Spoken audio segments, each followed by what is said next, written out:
we're talking from scratch, want to do the first loop, drop a 2 if you're at 5 and above, just so that we know where you guys are landing.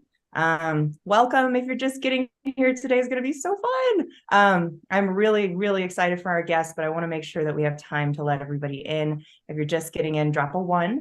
If you've never done a deal before, and then drop a 2 if you've done 5 or above, so we can let the amazing Mahmood know what's going on. Guys, we have Mahmood in the building.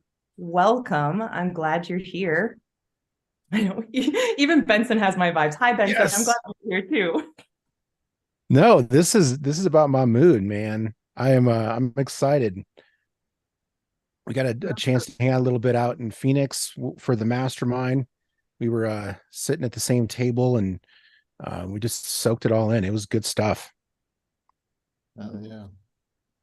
I got to like pop a squat on the couch and pick your brain after hours, and that I still am like reeling over some of the things we talked about. And so that's why I'm so glad that everybody's gonna be able to be here and pick your brain. And I'm gonna be following the questions in the chat because you have helped a lot of people in our Astro community organize their brain, systematize their process, and really get things rolling, which is one of my plugs for just how awesome you are. But tell us, what is wholesaling and where are you at in your business?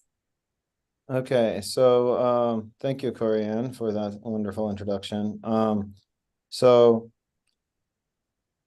wholesaling is essentially the concept of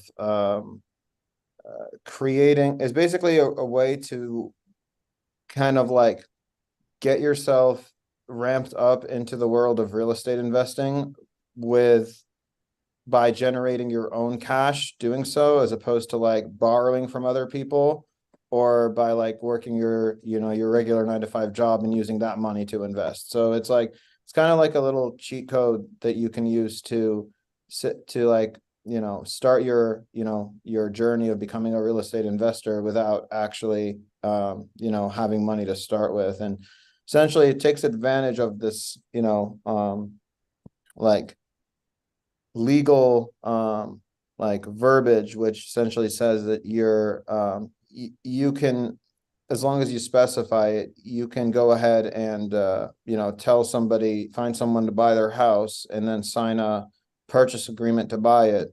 But before and then you open escrow, but before like the escrow finishes and like you officially buy the house, you actually don't buy it. You get another contract,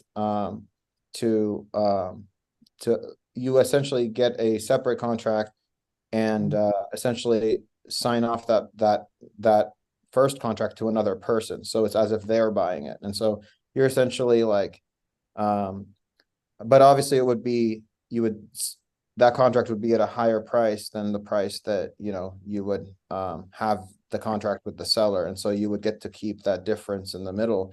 And so the power of wholesaling is trying to structure deals, negotiate deals to where you can actually create that middle price difference, right? So like if I were to talk to my neighbor Jeff and I tell him I want to buy his house for $400,000, and I sign the contract and everything like I'm buying it, and then I open escrow for this thing, and then I go in and I find Jim, and I show the property to Jim, and he wants to buy it for $410,000.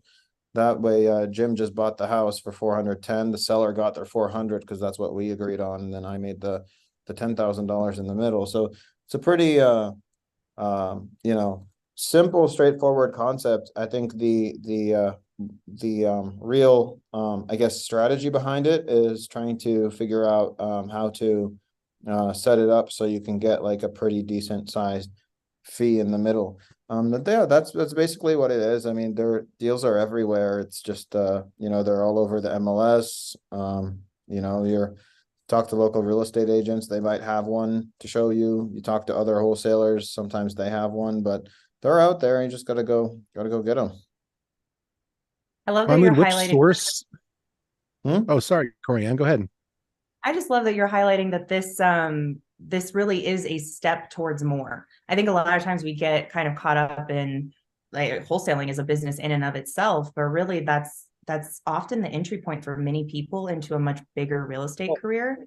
And I wanted you to kind of give some of your backstory as to like where you came from and when you got involved in wholesaling. Yeah, let me just kind of continue wrapping that off since you highlighted that. So basically, like,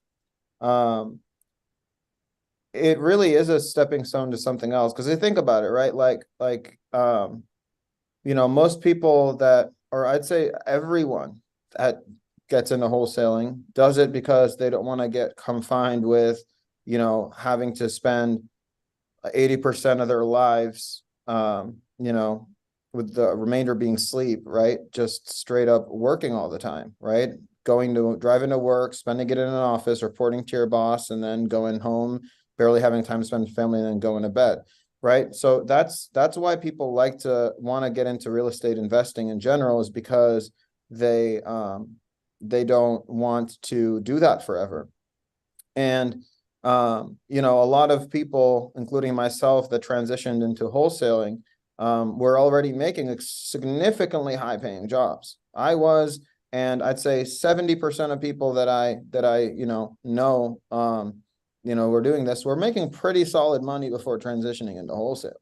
And so it makes natural sense that, like if you go into wholesaling is kind of your rite of passage into real estate, because wholesaling itself, in order to get good, you're gonna, in order to get good and do it consistently, right? You're gonna spend essentially the same time as you would spending 70 hours a week in your W-2. At least that's what I did. And so I was essentially creating the same hour structure as my W-2 and the same amount of money, if not maybe just a teensy bit more, and some months way more, but on average about the same. But it's a rite of passage, right? You do it, and then you make cash, and eventually I did it to the point where I was making like my entire annual salary in a span of 30 days. And then I got to a point where I was like, you know what? I finished my rite of passage of wholesaling. It's done now. Now I can go ahead and, take this wholesaling business model, the skill. I can go ahead and turn it into a company with like 50 sales reps under me that do the wholesaling for me, so that I can just focus on, running a operation. I can go and buy real estate with that. I can go and, use it to fund a startup, use it to lend. So there's a lot of things, but wholesaling really is a stepping stone to the dream of having, achieving financial freedom through passive income. It's a stepping stone. You don't want to stay there for more than you need to. I mean, it really is kind of like, when you go to college and you get your bachelor's, you're not trying to do your bachelor's degree in 10 years, in a decade, right? You're trying to get in, put in your reps, get out, get your degree, wave it in the air. Your parents are proud of you, and then go on to bigger and better things. So, second part of that question is the second part of that, my answer to the second part of the question is, what was kind of my story. It's very similar, right? So I actually took the route where I got into wholesaling after I finished college. So I did my bachelor's, did my master's, and then got into, wholesaling, and, decided to kind of like fast track my income, fast track my growth. And, once I finished my rite of passage, I decided to, go in and try and look for the next thing. And that's kind of where I'm at now. I love that. Thank you for just kind of breaking it down for us and doing it so eloquently. I had cut you off earlier, Benson. Did you have an additional question? Oh, well, kind of. He was talking about the different sources, and I was curious about, what sources he was focusing on these days, because, a lot of people start off in our group, doing on-market stuff, but, Mahmoud has developed the sales skills to be able to more easily talk direct to seller as well. So I was curious how that has grown as you've grown as a salesperson.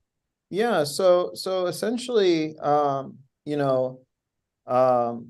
with the source, I think this is my personal belief. I think at some point during your wholesaling career, you should kind of get pretty decent at at having some exposure with all sources, because that's what I did. I think, when I first very, very beginning of starting wholesaling, wholesaling, I did direct to seller model, and then I did wholesaler outreach model, and then I got into, you know, on market agent outreach and then off market agent outreach. And these are seasons of time, you know, they just kind of, you know, I've been doing this for 4 years. I'm not saying everybody come out and do all of it. I'm just saying through the 4 years experience of me doing this, I've kind of gotten to kind of test and learn all these different markets. And I one thing I can tell you is it does seem each strategy is very different in nature, in terms of the work to be expected, in terms of the fees per transaction, in terms of the frequency of the transaction. Every strategy is very different. And to add on to that too, when you're talking about the direct models, so that's everything except wholesaler outreach, because that's more of an indirect model. The direct models is like direct to seller, direct to agent, off market, direct to agent, on market, right? And with those direct models, they can be very seasonal in their effectiveness. Not saying that in some seasons you're not going to get deals, but your KPIs are going to be like the number of phone calls you're going to have to make to get a deal are going to be pretty high per transaction comparative to another. And so I'd say, like, for people that are getting started, I feel like, you know, just pick a lead source that you feel excited about, and something that you feel confident that it's going to work for you. And then just know that it's going to, you know, take a ton of repetitions to get yourself there. But everything that, you know, you stay at for a long time, and has no choice but to eventually, you know, succeed for you, as long as you're making alterations in the middle as you're learning and stuff like that. Yeah. Yes. And that's something we like pound into everybody here, is like, pick a market and pick a strategy. If you start there, then it's much easier to get traction. Yeah, exactly. I think that, you know, it also does involve a little bit of research too, because there is some merit to people working harder and not smarter, right? So there are certain cases where people are like, you know, I've seen a lot of cases where it's like, you know, someone told me to take action doing this specific thing, and then 6 months later, and they've made thousands of phone calls and they haven't done a deal yet, and they've had the, you know, and that's because, you know, and you kind of do need to do your homework about what's a good idea. Like, I wouldn't recommend for anyone to, you know, go into like a remote town with a 10,000, you know, people population in Wyoming, and spend all their time, you know, trying to, you know, look at MLS deals there and on offer on renovated houses at 50 cents on the dollar. I don't necessarily recommend that approach. So there is a certain amount of street smarts and logic and critical thinking. And I think the biggest thing is, regardless of the strategy, this is where you will never go wrong. You pick one strategy in a market, and then you decide to, like, go with it and do your best. And then you frequently reassess what's working. And if something's working, do more of it. If something isn't working, you change it. And you kind of just keep reiterating until you find the process that works for you. It's just like anything. It's just building a skill through constantly adapting. Really, it's just being adaptable. Like, for example, I have, you know, one of my, you know, mentees, a friend of mine that I help out. He's been, I think over the last year, hitting the Dallas-Fort Worth market, doing MLS outreach out there. And he did 7 deals in I think the first 4 months of 2023. And then from like the end of April to now, he hasn't done a single one out there. And he was hammering the same thing all the time. And it's because the state of the market changed, right? Like, he was doing MLS outreach in Dallas, and then he called like all the like 7 Keigleys and was like, hey, like, you guys doing deals in Dallas? So he's called all of these other companies, these big companies all over. He talked to probably like 50 companies, and like no one's doing MLS deals in Dallas, or like they're not successful. It's like, oh, okay, well, the conclusion is right now, maybe that's not the best idea to do that strategy in this location. And it's like, okay, all of these people that are making money in Dallas right now doing, this strategy instead, right? Like doing direct to seller or doing off market agent outreach, right? Where pocket listings are winning, right? So you do want to ask around and see what's working for people today in a specific market, and kind of do a little bit of market research and background and sifting to try and just figure out trends. So yeah, I think if you're prepared in terms of your, if you have good preparation in terms of studying what you're getting into and seeing what results people have had is number one. Number two, you're naturally able and willing to work hard and adapt to your environment and keep what's working and remove what's not working. And number three, you're putting in the work and you're being patient, right? All three of those things, if they align, it's just a matter of time. That's what I call a 100% success rate, is the combination of those, because it's inevitable. It just depends on when you're going to do it. Because at the end of the day, it's just applied learning. That's all it is, right? You're learning from other people, and you're learning from your mentors, and you're learning from, places like this, and you're learning from your own experiences. And as you're experimenting, you're going to get it at some point. You know what I mean? So that's really how I look at it. And also surrounding yourself with in environments with people that are positive and have positive attitudes, because the mental side of it is pretty strong. I genuinely do feel that, you could have a really great opportunity, but you have 5 people around next to you that are telling you it's not a good opportunity, and that'll kind of hijack your mind into thinking it's not a good opportunity. And you might put in 70 hours and then give up. Maybe hour 100 was really the one that you would have really, got the winning ticket there. So be around people that are going to support you, and be around people that are positive in general, and if you're in kind of little discussion forums with people that are talking negatively, just, mute those conversations, or don't talk to those people, don't affiliate with it, and just try to keep yourself in a good attitude, really, and be excited and feel good. And that'll kind of drag you through the mud as you learn and grow. I mean, there's 2 things that come to my mind when I listen to your success journey. And the first thing is that, like, wholesaling doesn't have to define you, right? It's just like one strategy, right? So like, as you've grown, you use wholesaling in your real estate business, but it is just like one exit strategy, right? So as you've grown as a person and as a salesperson, now you know all the processes of generating leads and talking to people and building relationships, and you can apply those same strategies to any strategy, whether it's building a portfolio of rental properties or doing creative finance or, some other, hybrid strategy, right? Like, you've built the foundation to do anything. The funny thing is everything you said, yes.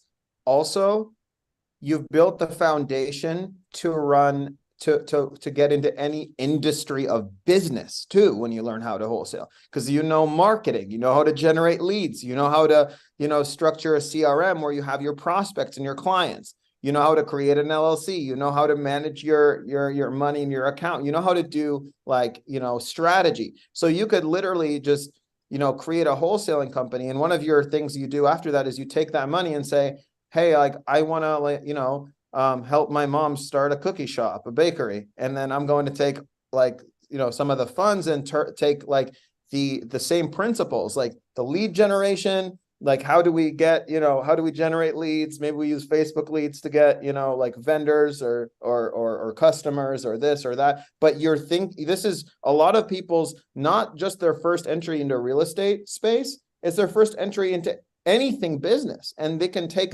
those knowledge and the concepts and take that into anywhere. By all means, this is really just a way for you guys to almost take an applied learning experience to kind of spearhead your careers into wherever you want to go. Yeah.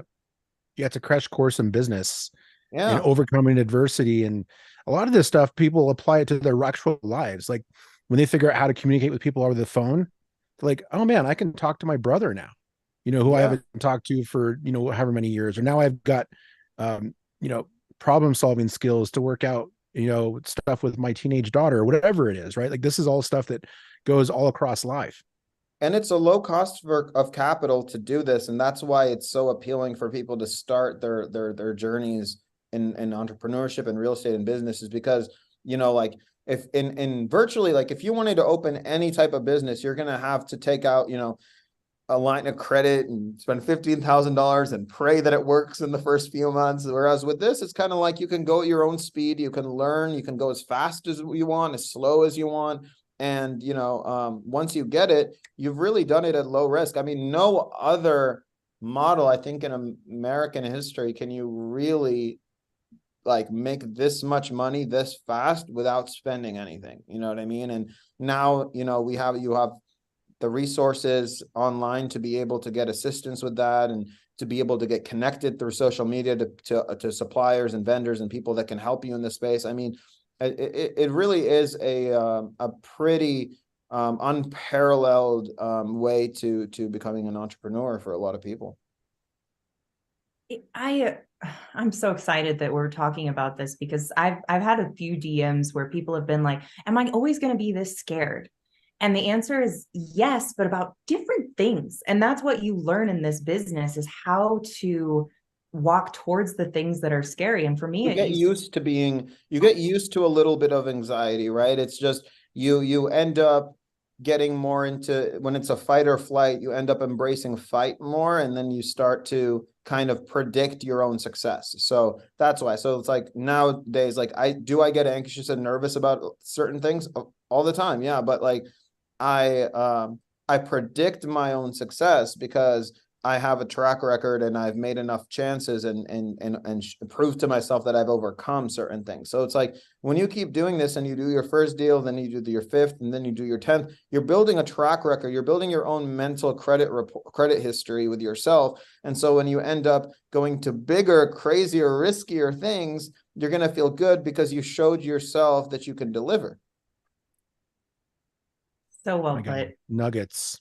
And I think this is probably the perfect time to transition, because like you brought up in this conversation, is we want to work smarter, not harder. And a big part of it is making sure that we know our market.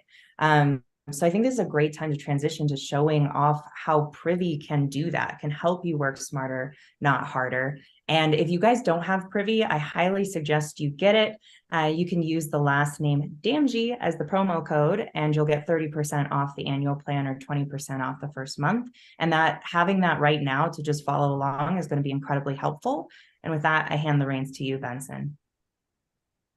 Yeah, and Mahmoud pointed this out earlier. He said, if you're working smarter, not harder, you won't be spending a lot of time looking in rural Wyoming for a deal, because there's a lot of other things that like need to be present for a deal to make sense. And for the easiest thing is just comparables. Like if there's not sales activity there, you're not going to have any comps, right? In the wholesale world, ARV is king, after repair value. So you can't prove after repair value on a house that you're evaluating if you're not in an area where they're renovated homes, and those houses are also comps of your subject property. So you can increase the chances of all that stuff being true just by being very specific and laser focused on the right high investor activity areas. This here is just a coverage map that shows where all the data comes from. We're now over 100 markets with direct to MLS data. Mahmoud, I'm not sure if you've been paying attention to that, but we just launched a bunch of new markets. Detroit, we launched Greenville, North Carolina, South Carolina. We launched the Greensboro, Winston-Salem market, a couple more in Florida, and we're going to keep adding more and more. So you guys, we're getting more and more of this best data that's available. But of course, we got nationwide data too. So, if you're familiar with like PropStream or Batch Leads, we've got that level of data nationwide. But as far as finding that market where everything's present that you need for a successful deal to make sense, you can use this button right here over here on the left that says fix and flip. So when I plot that on the map, this is going to show us where all the fix and flips that have happened in the last 12 months. And it will help you visually identify which markets make sense. So wherever you don't see blue are markets you want to completely avoid. And then wherever you see blue, then you're going to start to look at areas that have higher numbers and larger circles. Yeah. So Mahmoud, what are some of the markets you're interested in? Yeah, so before I pick say some markets I'm interested in, I'm going to kind of continue off of your point and highlight the philosophy of market selection as a whole. Um, I think it depends also on people's creative approaches into their market selection too. So, like there are some people out there that their first hypothesis is, oh, I don't want to go into a market that has, an insane amount of investor activity. Believe it or not, some people think this way because they're like, okay, it's going to be oversaturated. There's too many buyers for all of these deals. And so I'd rather go into a market where I can knock on Nancy's door that lives in a one gas station town, and she can sell her house and immediately put it under contract. And I know Phil, who runs the truck stop down the street, he'll probably want to, live in there. So that's an easy $5,000 right there. So it really, at the end of the day, I feel like houses are getting sold all over the country.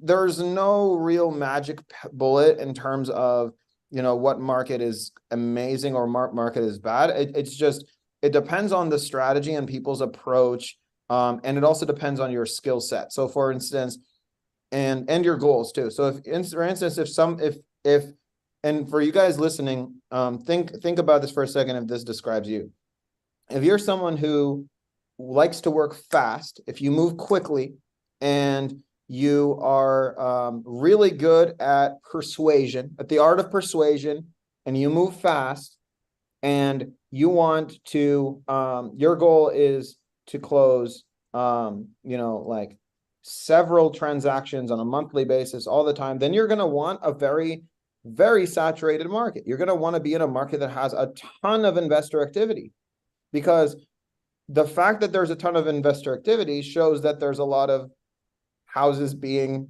sold, means there's a lot of houses available. It's a track record, and there's a lot of buyers there to buy the houses. So a lot of times you use the speed quality that I said to just, there's a property there, I'm going to evaluate it, I'm going to get an ARV, I'm going to get a buy price, I'm going to call the agent, I'm going to convince them to why, like I'm going to tell them our offer, and I'm going to, build a rapport with them. They'll pass it off to the seller, and then hopefully get the offer accepted, and then just go, do it, right? And a lot of times in the high investor activity markets, like I said before, there's a lot of opportunity, a lot of properties.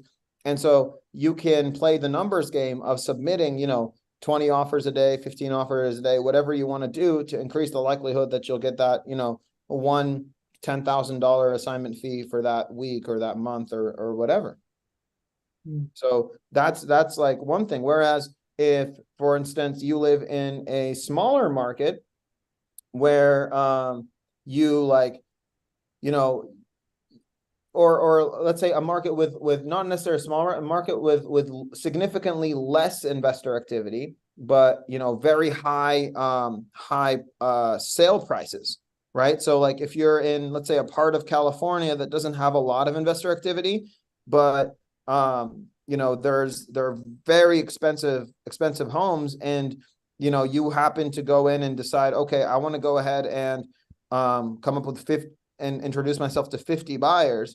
And then maybe I'm going to get into that market and maybe offer my offers will be less. It'll take longer to get a deal, but when I get one, I'm going to make $60,000-$70,000 off of it. So it really depends on your own personal strategy. Now, the traditional kind of strategy that I recommend to people getting started is get into a market that has a lot of activity, because that's really your best bet in the beginning. Is go to a market where you can offer on a bunch of houses, have practice having those conversations, so put your offers out there, learn from trial and error, and then you only get one to stick, and then that's your first deal. So for example, let's pick like if we want to slide into the let's go into like the Atlanta, Georgia market, for example. And I'm the perfect example of this. I started off in Colorado, bigger prices, slower moving in general, less investors. And I also work in Tampa, which is very, very fast and quickly moving. And my business really started to pick up when I jumped over to Florida. And that was because I learned how to play with others. And you get more money the more players that you're in the game with. Yeah. exactly. Benson, zoom out to where you see the United States view, but your cursor is like right above Atlanta. Just so I can show people the big numbers. If you zoom out over like the entire United States, just so people can kind of see. Yeah, until it gets into like a couple bubbles there. Yeah, there we go. Yeah, so this is the properties, the recently sold flips, I believe, right? Right, Benson. So this is the number of recently sold flips, like finished products, like a flipper bought the house, made it look all nice and pretty, and then he sold it to a homeowner. And that's a direct proxy of investor activity. So you can look here and you can be like, where are the numbers the biggest? And you can come in and you can see towards the left of the map where all of the, where it says United States, around that, Nebraska, like all of that, like top and bottom, there's not a lot going on. And then you see Denver, there's like a lot. So that's a hot market. And then you keep going to the right and you see like, over in the Southeast, you see that 1664 next to another 1664 next to a 1366. You already know that's going to be a hot area. And so to pick one, you really just need to, like, for example, pick the one that has that 1664 on it. Yeah, just zoom right in. Let's get closer in on that bubble. Yeah. Yeah, even if it takes us to Knoxville, let's just follow it. That 355. Go to that 355 up there. Yeah. The 355. And then zoom in on it even more. Look at that. That is a dense space with 355 recently sold flips. This is a moderate to mild example. Obviously, there's crazier ones, but like, look at that. Look at all those flips that sold right there. This is clearly active. People clearly want to flip properties there, right? And you don't hear a lot of people raving about Knoxville this, Knoxville that, because there's so much opportunity in this country. But even a market like this, I mean, look at this. Like, there's a lot going on over here, right? Oh, yeah. So, I mean, it's all over in every single pocket. And so, like, this is something where I would say, all right, I picked a market. Now, what do I need to do? What's the most important things that I need to do in order to get a deal? Well, I need to, and this is in no particular order, but I need to have buyers. Well, Privy lets you click on any of these properties that have recently been flipped. Like, so we can scroll down to, a picture of one that looks relatively fancy looking.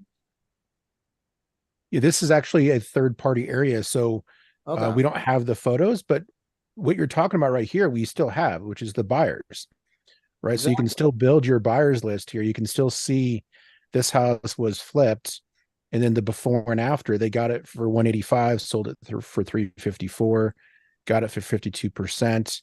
And then down here in the history, you can see here that this was flipped by this company right here. So even in the third-party area, you're able to really build your buyers list, do your market research, and figure out what a deal is. Yeah, exactly. And then scroll up to the before and after photos. So the buyer that you're looking for is the buyer on the before transaction, because before is the unrenovated version and the after is the renovated version. Obviously, this is third-party data, so you can't tell based on the pictures, but you can tell based on the numbers that Benson just showed you. So the buyer from the before transaction is the same person as the seller on the after transaction. So if you scroll up to there we go. So you're looking for either the buyer on the July 5th, 2023, or the seller on the 11/30/2023. So when we go down to public records, the buyer on the July 5th is going to be Nikod Renovations LLC. So that's the team that flipped this house. So you want to go ahead and find their phone number, get on a call, and tell them that you saw their house and you think it looks lovely and you want to see if they want to buy some more houses here in Knoxville. And then you ask them kind of like, what are they interested in? Do you want to buy all over Knoxville? What types of, what condition do you want to buy it in? Like what's the price point you want to spend, that sort of thing. You just have a conversation, you store that criteria, and then you keep doing that. So I don't know if you wanted to get in this deep into it, but for what I would do is, if you wanted to get this guy's phone number, you would go onto a website called opencorporates.com. You would search that LLC name, to get the name of the guy that's in that runs that LLC. And then you go over to True People Search to get the phone number of the guy so that you can call him and have that conversation. And then you just do it again. And realistically speaking, you can knock out one of these in like 5 minutes. So, it can probably get around like, and some of them don't work. But for me, it's like, let's say if I couldn't get this guy's phone number, I could just go to another property. There's a whole bunch, right? I don't have to get fixated. My rule of thumb is if I can't get this guy's number in 5 minutes, I'm going to go to the house next door and try to see if I can get that person's number. Oh yeah. If I walk out of the day with, 5 new buyers, probably takes me 25 minutes to do it. I feel like feel pretty good, and then I can do the same thing tomorrow and then slowly build my buyers list up with 5 buyers a day and I feel good. So, that particular buyer flipped in 3 months. Flippers that can do it that quickly, we know that they're probably doing volume. And so that's like another hint that those additional 5 minutes are going to be worth it. Pretty much. So like, if you guys really wanted to kind of chop this up into different sects, like what I would probably do is like spend like maybe like 3 days or so. All you're doing is like doing this exercise that we just talked about, where you're going from property to property to property. And then by the end of those 3 days, you have like 30 buyers that they all know who you are, you know what they're buying, and you feel confident now that if you have a deal, you have 30 people to ask. Last thing you want to do is have a really good deal and you don't have any buyers to tell you if it's good or not. So this is something that you should do even before you really get out there and start talking to agents, submitting offers, because at the end of the day, like before you even, like for me, like because we're about to talk about this in a second, is like finding deals, because now we're finding deals. Before you actually get on the phone, start talking to agents and start, finding properties, you need to have customers ready to buy your properties, and you need to already understand like kind of how to evaluate a good deal. So how to comp the deal, how to like, basically if you saw a property, you'd be able to look at it and be like, a buyer's going to buy this at 200,000. Buyer's going to buy this at 220, 230. So to comp the property to get its after repair value, or it's like retail value after it looks all nice, after it's been fixed, that number is called the after repair value, or the ARV. You want to learn how to find the ARV.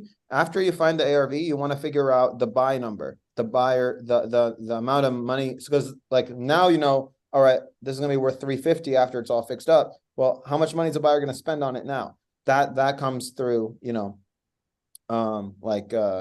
just running calculations, basic income statement, right? So it's just like gross profit minus expenses. And once you're good at doing that, now you can kind of put that open sign in front of your business and say, hey, and now I'm ready to look at deals, right? But don't look at deals. Don't put any offers in. Don't talk to any agents until you know how to identify good deals and you know how to and you have buyers. Otherwise it's a waste of time and you might as well be watching Netflix. Learn how to identify, know what a good deal means, and get buyers. Otherwise, come on, what are we doing, right? We don't, especially because like when we're submitting offers, these are sellers that are in painful positions and they really don't want to, and they want to talk to someone who can actually help them. And so if we're coming in newbies day one and we don't know what we're doing, we're hurting people. We're hurting people in their livelihoods. And the last thing that you guys want to do is hurt anyone. And so that's why it's like, make sure you have your exit strategy lined up so you have buyers and you know how to identify if a deal is good. So focus on those 2 things and then, try to look for deals. So. Yeah, that's really what that makes actually us perpetuates the whole idea that wholesalers are bad, right? When you go out there and you're unprepared, you don't have your buyers, you haven't run your numbers properly, you don't know how to comp. When you do that, you're hurting the industry, not just your reputation. And the reputations are very, precarious things that you want to protect. So if you go out there and you're not prepared and you start writing offers and you have to start canceling contracts, that's not good for anyone. Yeah. And it's like, imagine it was your own grandmother, right? Like I'm sure you guys listening, like those who have their grandparents around, like you love your grandma. She took care of you when you were a kid, and you'd always go to her house excited, and she'd take you out, buy you candy. Like you love this woman, you love your grandma. Now imagine some random dude calls your grandma and she's like 70 years old. She's so gullible. She doesn't know up from down. And she's just like, no, this sweetheart wants to buy my house for this amount of money. And then, you know, she goes ahead and she puts all of her stuff into boxes, and she cleans out her living room and her kitchen, and she hires moving people. She might not even have a lot of money. And she's like, you know, she's just like, this is everything she's thinking about. And she's very excited to move. And then a week later, she gets a call that the person just canceled. And she's like, well, I already moved. I already put the deposit into this new house. And, you know, my son lives on the East Coast and I don't know what to do. And she starts crying. Her grandma, tears going down her face because, you know, she just got put in a very terrible position. That's what you're doing to people's grandmas when you're not getting your buyers and you're not learning how to comp correctly. So do that first and stop hurting people's grandmas. So, yeah.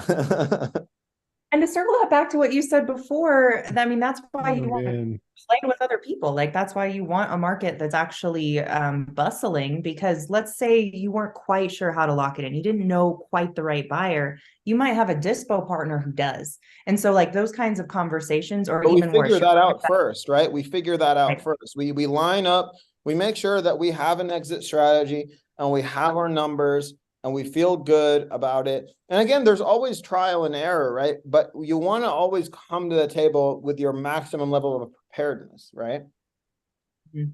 we give it our all to make sure grandma doesn't cry. Yeah, exactly. Yeah. Do it for grandma. Learn how to run numbers, guys. Yeah, so there's lots of ways to do what Mahmoud is explaining, leveraging Privy and the data, you guys. So when we were looking at the map here, that all those red dots were all buyers. So the more buyers, the more demand there is for properties. And honestly, it's the buyers that determine what a deal is, not some formula. The buyer will tell you, like, here's my buy box. I'll buy any property. It's a 3-bedroom, 2-bath at 60% of the ARV in the zip code. Well, now you got your margin orders. But if you don't talk to those buyers to figure out what their buying criteria is, then you do not know what to go and look for. Those conversations need to happen.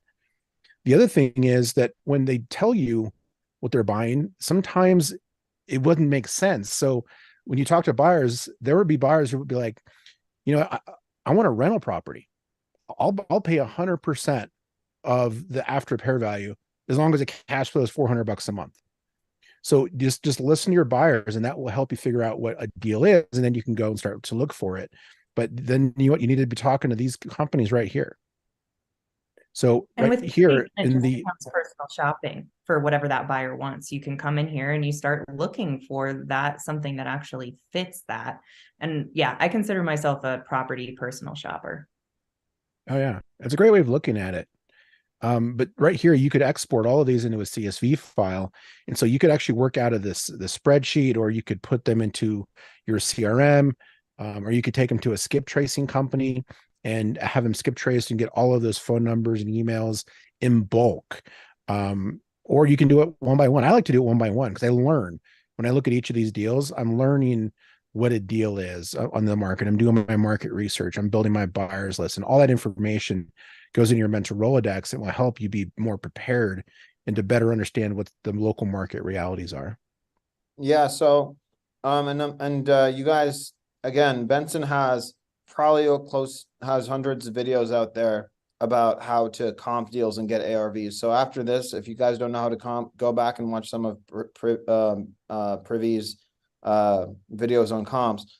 But the other part of it is, after you have get that ARV, you want to figure out kind of like what price a buyer would buy that house, so that you know what someone will pay for it, right? So and this is why things are market specific. You want to figure out kind of like, 3 types of kind of like I guess categories of expenses. So it's kind of like, because the way that I do it is, it's like, in order to figure out how much money a buyer is going to spend, I take the ARV, which is the gross profit, and I minus repairs, minus desired buyer profit, and minus miscellaneous fees. And so for desired buyer profit, you just want to pick a number that you believe that, again, through market research, that somebody one of your buyers is going to be cool with, let's say, netting $40,000 on a flip or $30,000 on a flip or 50,000 or whatever. And then you include that in your equation. And then the miscellaneous fees, that's closing costs, holding costs, listing fees, all of that. And in most markets, that's in between 8% to 10% of the ARV. And so just kind of do your homework and figure out, talk to title companies, talk to buyers, figure out kind of what that is. And so, you can just do, okay, ARV minus expected repairs, minus desired profit, minus miscellaneous costs. That's the amount of money. So it's a pretty simple equation to do that. Yeah. And the expected repairs, are you using a cost per square foot scenario? Like the average flip in this market is about $40 a square foot. And then we know the square feet and we know the average cost. So that's how we can kind of get a baseline. Yeah, exactly. So it's like I usually have again, this is through talking to buyers, talking to people, understanding your market, talking to other wholesalers, and just kind of trying to round it out and say, all right, for a full cosmetic house, it's around $40 per square foot. And then for a full rehab, it's going to be around 65, 70. And kind of just again, the idea is for us to become, to get close to accuracy with minimal margin of error. And there'll always be some, but the more work that you do to make sure your numbers are good, the more likely you are to kind of get close to the bullseye. Yep. Absolutely. And also too, you guys, when you're newer and you don't know exactly what the number is, you can use a range too. So let's say, for example, you weren't 100% sure what price per square foot. You could say, okay, on this will be anywhere from, if it's $40 a square foot, it'll be $40,000 for the renovation, up to say $60 a square foot, so up to 60 grand. And so you're giving them a range, and then the flipper can decide where in the middle they end up based off of their own research, because they're always going to do their own research anyway. Exactly. Correct. Yeah. So should we look for a couple of deals, Mahmoud? Yeah. So let's go into the filter thingy at the top. I'm going to go ahead and I'm going to redo this. Yeah, there we go. Here. So we click the fix and flip. That's going to plot on the map where all the successful closed deals were at. And then right here, this button that says find similar active deals, we'll push that. And then that's going to go and analyze these properties to look for margins and properties we can buy today. And these would be on market deals. Now, of course, we can pull a list of foreclosures or absentee owners or vacancies and find potential deals that way too. But we're looking for low-hanging fruit, right? We want to be able to get those offers out and start to build that knowledge like Mahmoud was talking about. So this is going to run here, and then I apologize. My internet's going a little slow today. While it loads, it's a perfect opportunity for me to remind everybody that this is Privy. This is what I use as a licensed agent to not only find buyers, but to find deals. And if you don't have it, I don't know what you're doing, especially since we brought you a promo code and it's DAMG, one of our favorite last names. If you use that, you're going to get 30% off the annual plan or 20% off your first month if you go that route. And this is really one of the first and most important resources when you're jumping into this game. So I'm going to adjust this filter just a little bit here.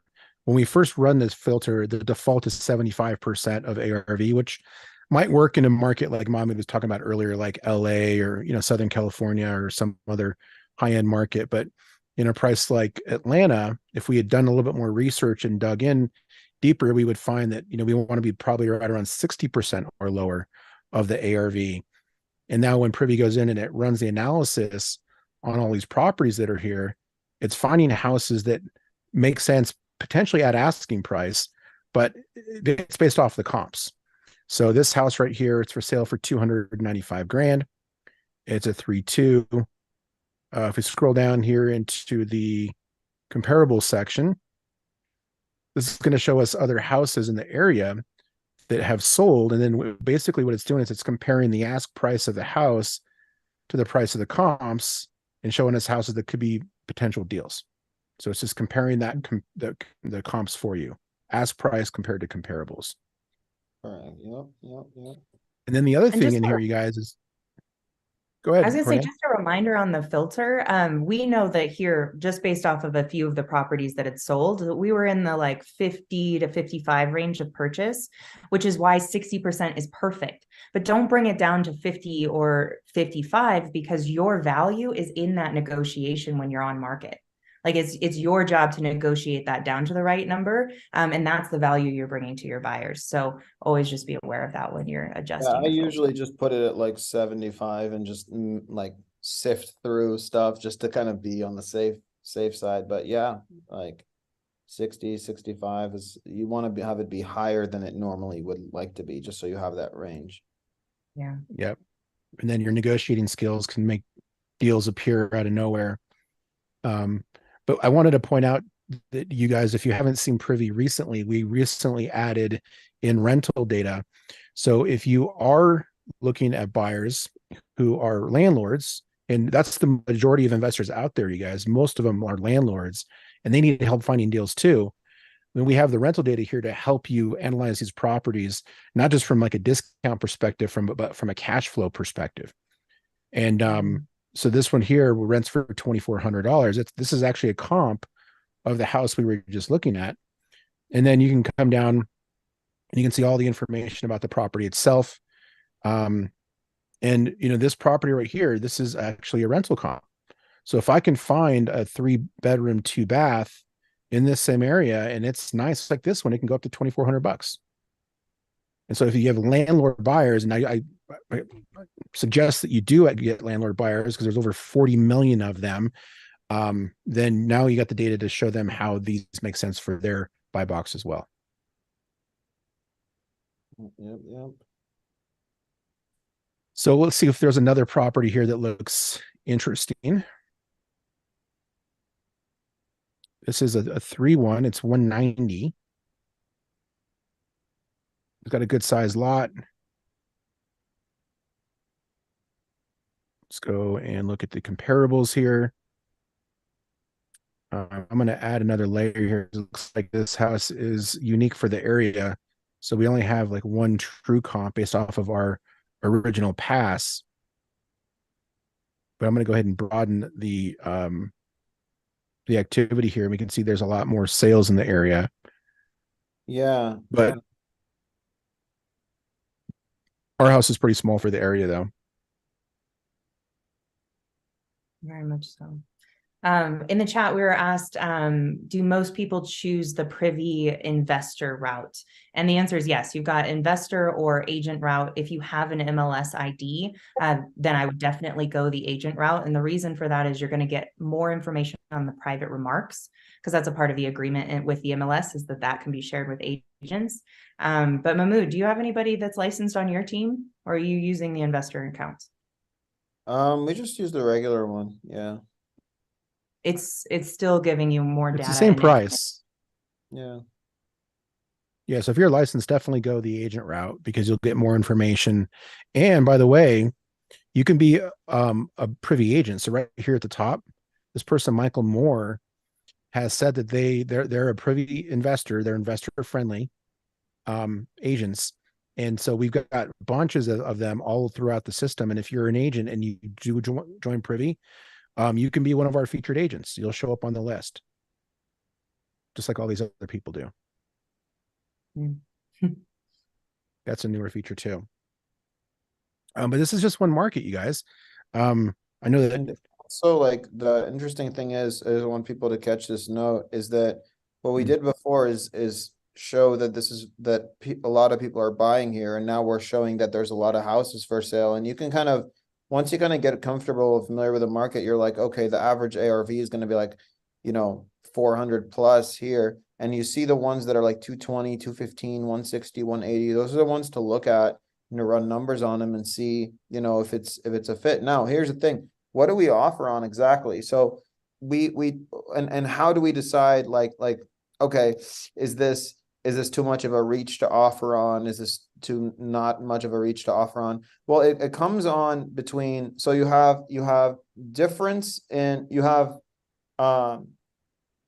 difference in price from listing. So the delta. So it's like if something is listed for 300 and your offer price is, let's say, 200, then that difference is 200. So difference from sales price, from listing price, right?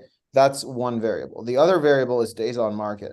So the way that you can imagine it is the more far-fetched deals are the ones that have low days on market, high difference. So that's basically calling somebody on a property that's listed for 1 day that needs to be $300,000 off of list.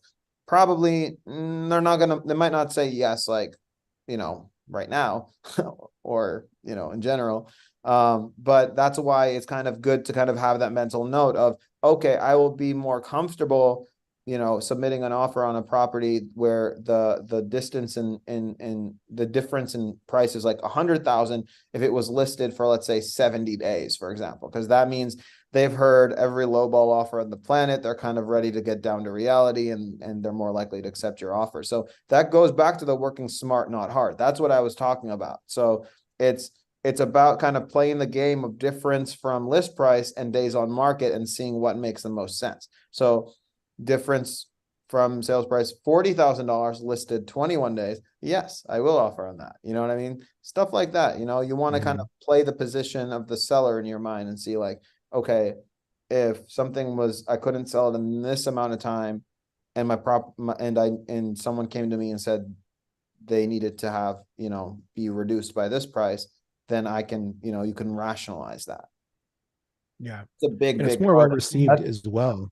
Yeah. On the seller side, they receive it better if the days on market is a factor on whether or not you're going to offer low, right? Because if you come right out of the gates with a super low ball offer and it's been on the market 1 day, then they're going to be like, what are you thinking? Like, is this your first deal ever? Right. But if it's been sitting around for a while, then it becomes more realistic. And they're like, yeah, okay, it's been on the market for a while. So low ball offers are coming in. Exactly. And that's especially this strategy of kind of playing the game between difference of list, difference from list and days on market is great if you don't have really amazing follow-up CRMs yet.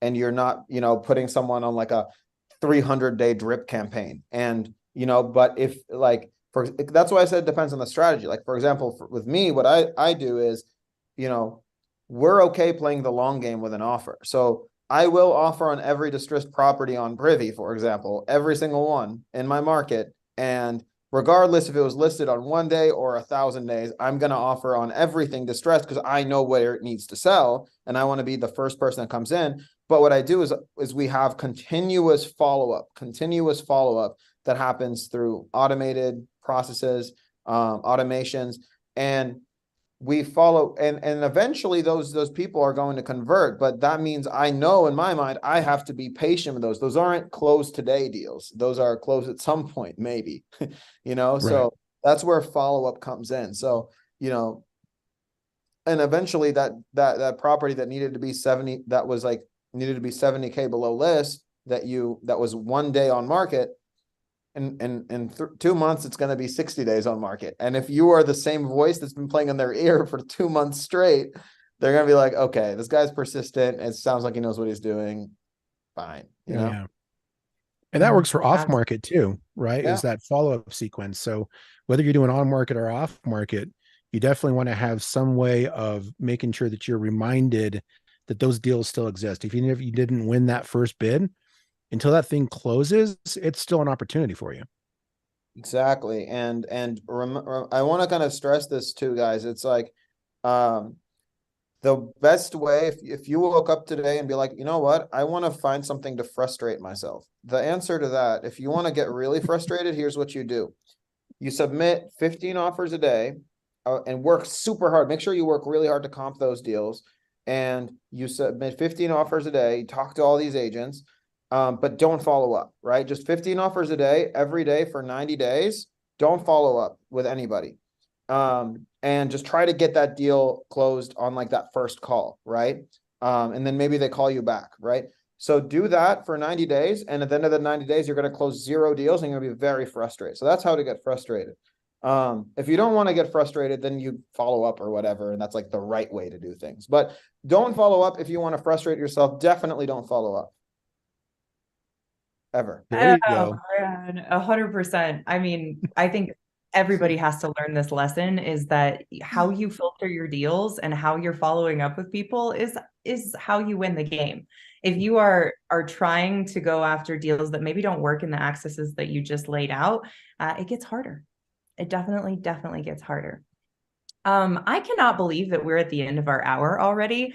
I wish I could sit in your presence, Mahmood, for another hour and just take more of your knowledge, because you have so much of it. And I know that for at least our family that are in the Astro fam, they can connect with you every other week. You lead a class on Fridays. What are other ways you'd want people to find you or connect with you? Instagram at Real Mahmood Isa.